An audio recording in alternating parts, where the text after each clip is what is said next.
Hola, muy buenas tardes, amables televidentes, amigos de Pacífico Noticias. Se encuentra en plena marcha el paro nacional indefinido que realizan en varios departamentos del país miles de campesinos que le están exigiendo al gobierno nacional, al gobierno del presidente Juan Manuel Santos, que cumpla el acuerdo de paz, especialmente lo que tiene que ver con el asunto agrario y con la sustitución concertada de cultivos ilícitos. Este paro se viene realizando de manera muy fuerte en departamentos como el Guaviare, como el departamento del Cauca y también en norte de Santander, y tiende a extenderse a otras regiones del país. En nuestra ciudad de Cali están llegando campesinos de diferentes municipios, a pesar de muchas dificultades, para reunirse esta tarde en la plazoleta de San Francisco, para hablar de esta protesta social, de su contenido, de su importancia y de todo lo que viene de ahora en adelante y lo que está ocurriendo con los líderes sociales en nuestro país. Hemos invitado a Camilo Ernesto López. Él es ingeniero ambiental de la Universidad Nacional de Palmira y una persona que ha estado vinculada a las luchas sociales en nuestra región. Gracias, Camilo Ernesto, por acompañarnos en Pacífico Noticias. Muy buenas tardes a usted y a toda la audiencia que nos ve y escucha en este momento. Expliquémosles en primer lugar, Camilo Ernesto, a nuestros televidentes cuáles son los puntos fundamentales de esta protesta nacional convocada, entre otras organizaciones, por Marcha Patriótica, por la COCAN, por Astracaba, como vimos aquí en la nota previa, y por otras organizaciones a nivel nacional como FENSUAGRO. El incumplimiento del gobierno nacional de los acuerdos pactados en la mesa de diálogo de La Habana el año pasado y firmados en noviembre en el Teatro Colón son el principal elemento que nos convoca al paro. El incumplimiento hasta el momento es sistemático. Se ha incumplido con la reforma rural integral, se ha incumplido con el Programa Nacional Integral de Sustitución de Cultivos de Uso Ilícito, se ha incumplido con lo relacionado al punto 4, se ha incumplido en la reincorporación de los insurgentes y el peor incumplimiento de todos es que no hay hasta el momento una política del gobierno nacional que evite que los dirigentes sociales, que los líderes comunitarios sigan siendo asesinados. Vemos con muchísima preocupación de que no hay un combate frontal contra los grupos paramilitares que heredaron de las bandas criminales emergentes y también de las AUC. Es decir, el asesinato continúa contra los dirigentes y no hay una política del gobierno nacional que pare este derrame de sangre por parte de nuestros ciudadanos colombianos. Camilo Ernesto, un punto muy importante en estas reclamaciones que están haciendo los campesinos en diferentes regiones del país es el del cumplimiento del punto relacionado con la erradicación concertada, voluntaria, pacífica de los cultivos de uso ilícito. Es más, en relación con este tópico hay una gran confusión y la extrema derecha alardea en relación con este punto y lo tergiversa. Se está tratando de manejar una matriz en el sentido de que todos estos miles de campesinos que están en la actividad del cultivo de estas plantas, pues harían parte de una cadena premeditada del narcotráfico, lo cual desvirtúa lo que realmente ocurre, y es que hay miles de campesinos que han tenido que dedicarse a esa labor sin que ellos hagan parte de esa cadena y han expresado su voluntad de salir de ese circuito. Expliquemos un poco qué es lo que pasa con ese programa que está contemplado en el acuerdo de paz. Hombre, Luis Alfonso, pues lo primero que hay que señalar es que no hay erradicación, es sustitución. La sustitución es voluntaria. Es decir, lo que se pactó en la mesa de diálogo de La Habana es la sustitución voluntaria de cultivos. Esa sustitución voluntaria de cultivos hace parte también del Programa Nacional Integral de Sustitución, en donde se incluyen tanto los trabajadores, las personas que recolectan la hoja de coca, mal denominados raspachines, pero también las personas que se han visto obligadas a sembrar la coca. Y esto también está relacionado con el punto 1, con la reforma rural integral. Para que la gente deje de sembrar coca, se necesita que la gente tenga tierra, que la gente pueda tener acceso a los proyectos productivos, a la infraestructura productiva, se necesitan carreteras, mejorar todo el acceso a los sistemas de salud y educación, porque la gente no siembra coca porque sí. Es decir, el tema de la coca es producto de un olvido institucional, que incluso puede ser deliberado. Ha existido una política deliberada de desconocer al campesino cocalero. Ha existido una política deliberada de dirigir a esos campesinos a las peores zonas del país. Digo peores zonas no en el sentido ecosistémico, sino en el sentido de que no hay carreteras, de que no hay escuelas, de que no hay puestos de salud, a lo que en la escuela nos denominaban climas malsanos, ¿verdad? En esas zonas la gente se asentó y es muy difícil comercializar maíz, comercializar arroz, y por tanto no pueden ser tratados como delincuentes. Se necesita, en primer lugar, de que el gobierno cumpla lo pactado, y lo pactado es cumplir integralmente con el acuerdo.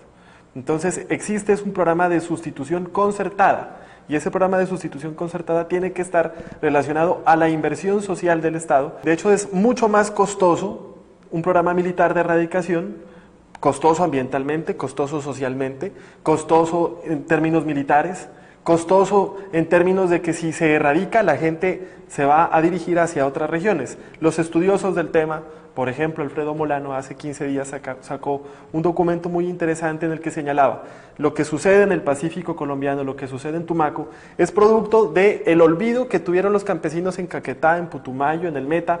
Es decir, estas olas de colonización, pareciera que existiera una política deliberada de dirigir masas de campesinos a valorizar tierras que una vez valorizadas son adquiridas a muy bajo precio por las grandes empresas ganaderas o por las grandes empresas madereras o por las grandes transnacionales, replicándose un ciclo de colonización y despojo que en Colombia ya vamos para más o menos 100 años. Y esa años. política de erradicación violenta está en consonancia pues con las directrices que le traza Estados Unidos al gobierno colombiano. Por supuesto, es decir, el análisis que hace la DEA es, ¿hay más cocaína en Estados Unidos? Porque los colombianos están sembrando más coca. Pero cuando es al revés, ¿no? Cuando hay una enorme demanda en Estados Unidos, que es una sociedad de consumo de drogas. Y lo que es muy extraño es que jamás vemos nosotros a un delincuente, a un narcotraficante norteamericano, francés, alemán, preso. Pero en cambio sí vemos que hay una persecución absoluta contra los campesinos en Colombia. Hay una directriz del gobierno de los Estados Unidos de continuar con la fumigación que causa severos impactos ambientales y sociales. Entonces, uno de los elementos del paro es el cumplimiento del punto 4, pero no solamente del punto 4, el acuerdo tiene 6 puntos, el gobierno debe cumplir con esos 6 puntos. Desde el año 2013, cuando se llevó a cabo el primer gran paro, el paro étnico, popular, campesino, se llegó a unos acuerdos con el gobierno nacional, incluso surgió una mesa de negociación y acuerdos así denominada. Se incumplió. ¿Qué ha pasado con eso? Ahora se va a reivindicar de nuevo ese pliego. ¿Cuáles son las acciones programadas en relación con lo que ocurrió en el 2013 a hoy? Hombre, Luis Alfonso, el gobierno sí ha incumplido tremendamente con lo acordado en el marco de la Mesa Unificada de Negociación, que fue producto de 2 paros. Un paro enorme en el año 2013, entre el 19 de agosto y el 11 de septiembre del año 2013, y otro paro en el año 2014. En esa Mesa Unificada de Negociación se comenzó a hablar de proyectos productivos, de tierra, de constitución de zonas de reserva campesina, de territorios campesinos agroalimentarios, de parar la minería o de hacer una minería concertada con las comunidades, entre otra serie de puntos, el reconocimiento político del campesinado como sujeto de derechos, cosa que el gobierno no ha hecho, ¿verdad? Es decir, existe un gran pasivo gubernamental, por un lado, pero no solamente existe un gran pasivo gubernamental, sino que en los puntos en los que han habido algunos pequeños avances, que es en el tema de la financiación de proyectos productivos, el gobierno ha sido muy hábil para que la ejecución de dichos proyectos estén sometidos a unos criterios tecnocráticos que las organizaciones campesinas, indígenas y afrocolombianas no tenemos la capacidad de cumplir. Es decir, el gobierno cree que una junta de acción comunal se puede equiparar a Azocaña, jamás. Ni por la técnica, ni por la manera en que se ha conformado dicha organización, pues no son comparables. Los cañeros, la gente que hace parte de la SAC, tiene mucho mayor capacidad técnica de la que tenemos nosotros como organizaciones. Entonces, el incumplimiento es un incumplimiento sistemático ante las organizaciones, ante las comunidades, ante el pueblo colombiano y ante la misma insurgencia de las FARC. Y el gran problema que tiene el gobierno colombiano ahora es que queda como un gobierno mentiroso, Lo que vemos es que el gobierno Santos ha mentido y desde mi punto de vista, esa mentira que le echa a la comunidad internacional, pues lo hace quedar bien ante la comunidad internacional, pero sí tiene un gran impacto en el pueblo colombiano.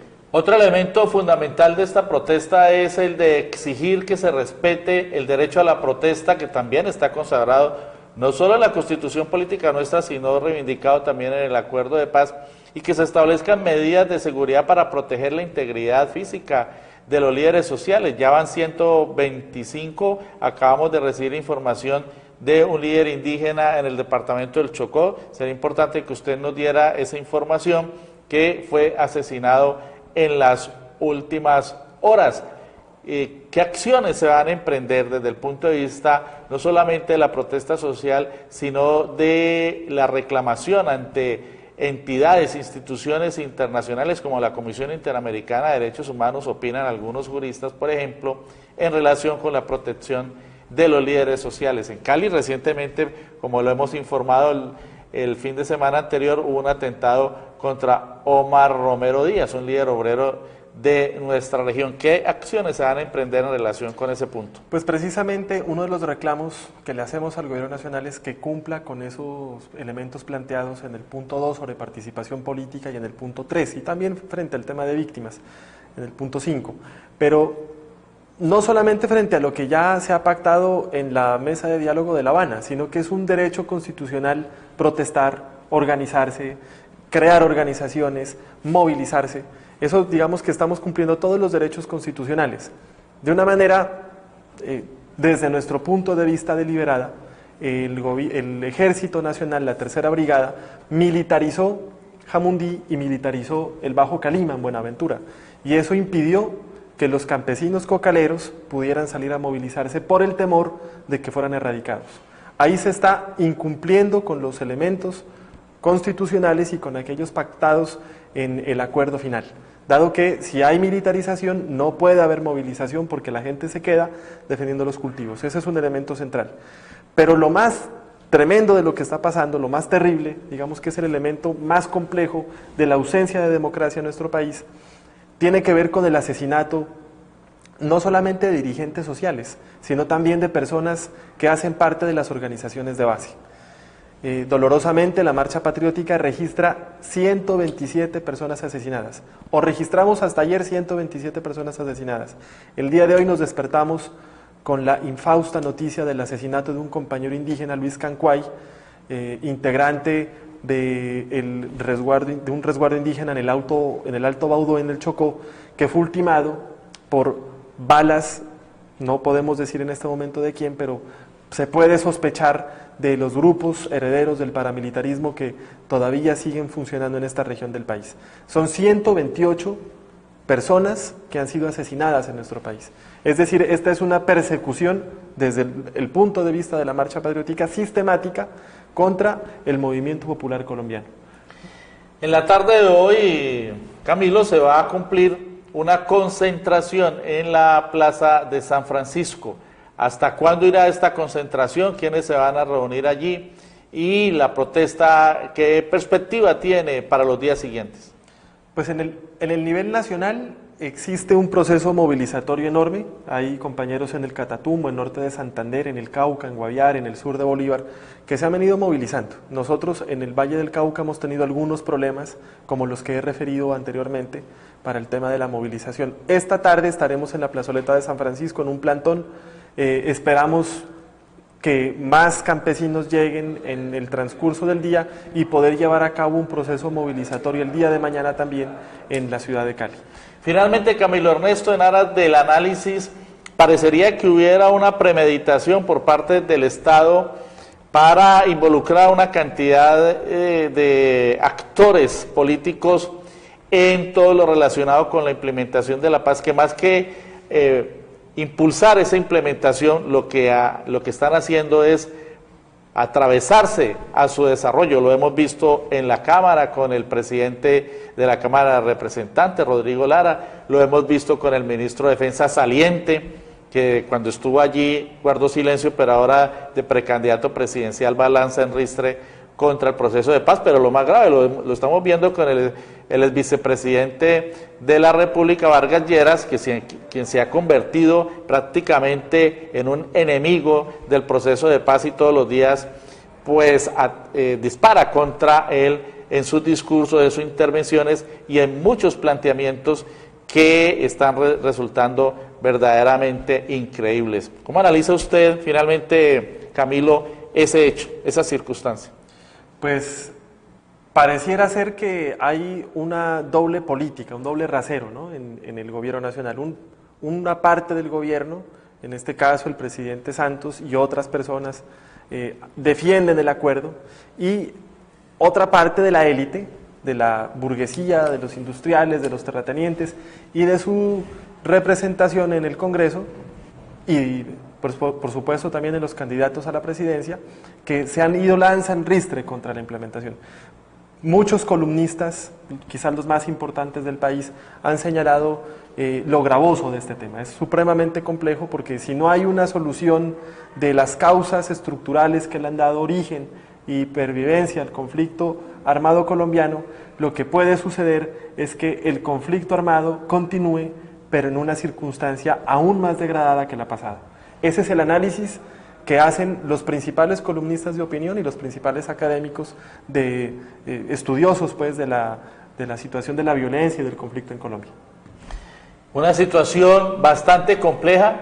Esperamos que toda esta coyuntura se pueda ir superando, porque todo lo que se ha logrado en relación con el proceso de paz no se puede perder, no puede quedar a la deriva.